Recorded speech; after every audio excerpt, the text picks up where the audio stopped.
আজকে ডিসেম্বরের 9 তারিখ 2025 সাল। এই মুহূর্তে আমি আছি যশোর জেলার ছিগরগাছা উপজেলার, যেটা কপোতাক্ষ নদীর ব্রিজের পরে দাঁড়িয়ে আছি। এই কপোতাক্ষ নদ আমাদের ঐতিহ্যবাহী একটা নদ বাংলাদেশের মধ্যে। মাইকেল মধুসূদন দত্ত নিয়ে অনেক কবিতা লিখেছে। আমি যাচ্ছিলাম এদিকে যে কপোতাক্ষর পাড়ে কিছু কথা বলতে চাচ্ছি। আমাদের বর্তমানে বাংলাদেশে অনেক বক্তা আছে, অনেকেই কোরআন এবং হাদিস নিয়ে কথা বলে। তো একমাত্র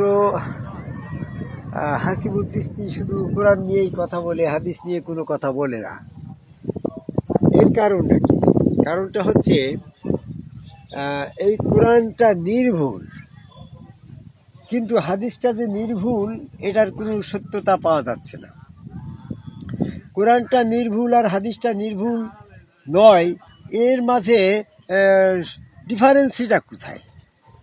অনেকে বলে হাদিস তো কোরআনেরই তফসির, এমনটা অনেকে বলে না। তো সেক্ষেত্রে আমি বলি, সূরা হজের 52 নম্বর আয়াতে আল্লাহ বলছেন যে যারা রসুল নয় তারা কোরআনের তফসির করতে গেলে সেখানে শয়তান কিছু কথা ঢুকাই দেয়, কিছু কথা শয়তানি কথা প্রক্ষিপ্ত করে। সেই কথাগুলো আল্লাহ বিদরিত করে দেয় শুধুমাত্র রসুলদের ক্ষেত্রে। রসুল যারা নয় তাদের কথার ভিতরে শয়তান যে কথাগুলো প্রক্ষিপ্ত করে সেটা ওইভাবেই থেকে যায়। তো যারা হাদিস সংগ্রহ করেছে এবং হাদিস লিপিবদ্ধ করলো, এরা তো কেউ রসুল নয়। ওরা যখনই কোরআনের আয়াত তফসির করতে গেছে তখন শয়তান কিছু কথা ওর ভিতরে ঢুকাই দিছে। সেই ঢুকানো কথাগুলা আল্লাহ বিদরিত করে নাই, এই জন্য হাদিসটা নির্ভুল হয় নাই। পক্ষান্তরে কোরআনটা নিজে নির্ভুল, তার প্রমাণ কোরআনটা নির্ভুল তার প্রমাণ হচ্ছে আল্লাহ রব্বুল আলামিন যখন ওহী নাজিল করেছে, এই কোরআনের ভিতরে আল্লাহ পাকের ওহীর ভিতরে যেন শয়তান না ঢুকতে পারে, এই ব্যাপারে আল্লাহ পাক নিজেই অভিশপ্ত শয়তান থেকে এই কোরআনকে সংরক্ষণ করেছে, হেফাজত করেছে। সূরা হিজরের 17 নম্বর আয়াত। কিভাবে? আল্লাহ তো এই আয়াতে বলছে আমি অভিশপ্ত শয়তান থেকে আমার ওহীকে আমি হেফাজত করি। তো এটার প্রসেসিংটা কি? তো সেক্ষেত্রে আমি কোরআন গবেষণা করে দেখলাম শয়তানকে আল্লাহ এমন এমন পাওয়ার দিয়েছে, সে নিরাকারে দৈববাণীতে কথা বলতে পারে, সে আগুন আকার ধারণ করতে পারে, সে পৃথিবীর যে কোনো জায়গায় যেতে পারে, পৃথিবীর যে কোনো আকৃতির রূপের ছদ্মবেশ ধরতে পারে, ইভেন কি মানুষের ছদ্মবেশও সে ধরতে পারে। তো সেই পাওয়ারফুল ক্ষমতা শয়তানকে দেওয়ার পরে শয়তান থেকে আল্লাহর ওহীকে নিরাপদ রাখা, সংরক্ষণ করা, নির্ভেজাল রাখা, এটা তো একটা প্রসেস থাকতে হবে। যেমন একটা ছাঁকুনি দিয়ে ময়লা আবর্জনা, দুধ, পানি সেঁকে নেওয়া হয়, তো এরকম একটা কোরআনের ওহীটাকে এমন একটা ছাঁকুনি দিয়ে ছাঁকতে হবে যার ভিতরে শয়তানি কথা ঢুকতে পারবে না। সেই ছাঁকুনিটা কি ছিল?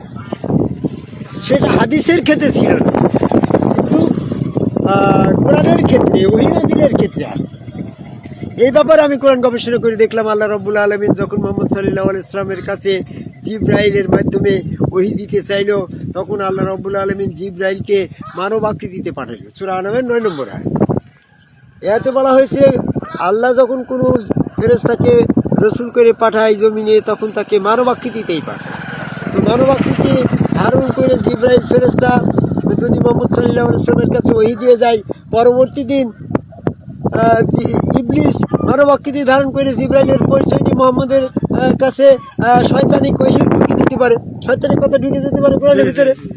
এই ক্ষেত্রে দেখা যাচ্ছে যে জিবরাইল ফেরেশতা এসে মানব আকৃতি ধারণ করে নিজের পরিচয় ব্যক্ত করার সময় নিজে জিবরাইল এটা পরিচয় দেওয়ার পরে তিনি সেজদা দিল মুহাম্মদ সাল্লাল্লাহু সাল্লাল্লাহু আলাইহি ওয়াসাল্লামকে সেজদা দিয়েই প্রমাণ করলো যে আমি শয়তান না, আমি জিবরাইল।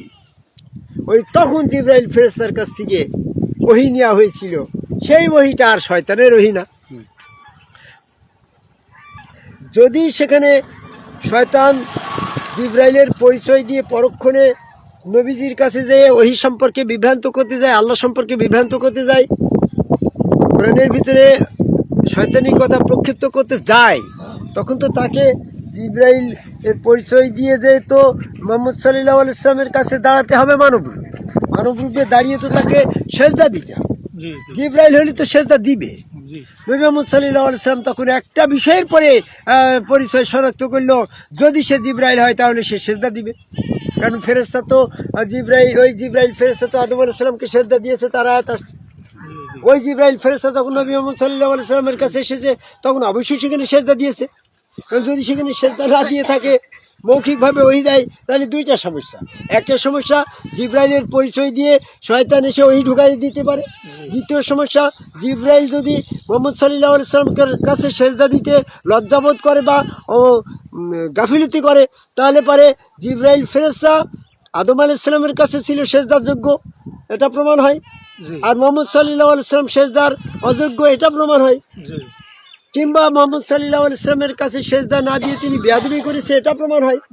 তো জিবরাইল বেয়াদবও করে নাই, সে বেয়াদব নয়। আবার নবী মুহাম্মদের মর্যাদা আদম থেকে ছোটও নয়। তাহলে যে আদম জিবরাইলের কাছে সেজদা যোগ্য, সেই একই যোগ্যতা সম্পন্ন বা তার থেকে অধিক যোগ্যতা সম্পন্ন ওই নবী মুহাম্মদ সাল্লাল্লাহু আলাইহি ওয়াসাল্লাম অবশ্যই জিবরাইলের কাছে সেজদা যোগ্য ছিল। যে যে কারণে আদম সেজদা যোগ্য ছিল, সেই কারণগুলো তো মুহাম্মদ সাল্লাল্লাহু আলাইহি ওয়াসাল্লামের ভিতরে ছিল।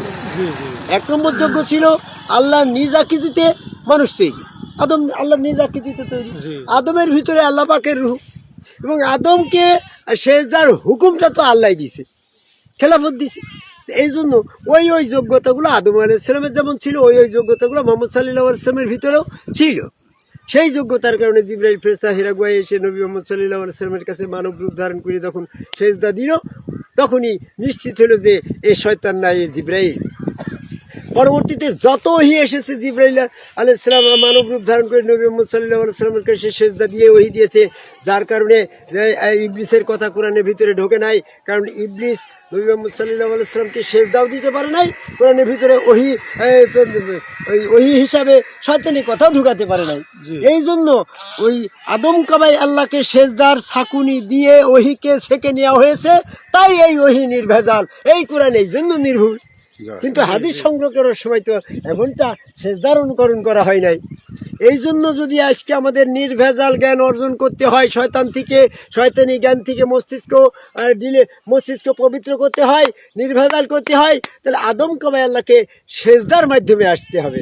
যখন আপনি আদম কাবাই আল্লাহকে সেজদা দিবেন, আপনার মন মস্তিষ্ক থেকে শয়তানি আবিল্যতা দূর হয়ে যাবে, আপনি নির্ভেজাল একটা জ্ঞান পাবেন, সত্য জ্ঞানের আলোময় আপনার কাছে উঠে যাবে। তাই জন্য আদম কাবাই সেজদা করে একজন সমগ্র রসুলের কাছে ছাড়া সত্য জ্ঞানের কোরআনের কথা জানা, বুঝার বা অনুধাবন করার কোনো রকমের উপায় নাই। এজন্য আমি এটা বলি যে তুমি পবিত্রতা অর্জন করতে হলে আদম কাবাই সেজদা করে একজন সমগ্র রসুলের কাছে বায়াত হয়ে এসে ওই হাত আল্লাহর পা আল্লাহর ভিতরে আল্লাহ বিশ্বাস করে যখন তুমি সেজদা দিবা, শয়তান থেকে পবিত্র হবা এবং কোরআনের সমস্ত বুঝ তোমার ভিতরে এসে যাবে। কোরআনটা নির্ভেজাল, সেখানে আদম সেজদার মাধ্যমে সংগঠিত হয়েছে। নিজের কথা, নিজের জ্ঞান, নিজের চিন্তা ভাবনা যদি নির্ভেজাল করতে হলে আদম কাবাই আল্লাহকে সেজদার মাধ্যমে মস্তিষ্ক পবিত্র করেই তারপরে কোরআনী জ্ঞান, দিনী জ্ঞান, আল্লাহ পাকের সন্ধান, আল্লাহ পাকের ভাবের উদয় নিজের মন মস্তিষ্কের ভিতরে উদয় হবে। সেই আশা প্রত্যাশা ব্যক্ত করে কোরআন নির্ভুল, তাই আমরা এই নির্ভুল কোরআনের অনুসরণ করি। হাদিস সন্দেহজনক, তাই আমরা হাদিসের বিষয়গুলো বর্জন করি। জয় গুরু।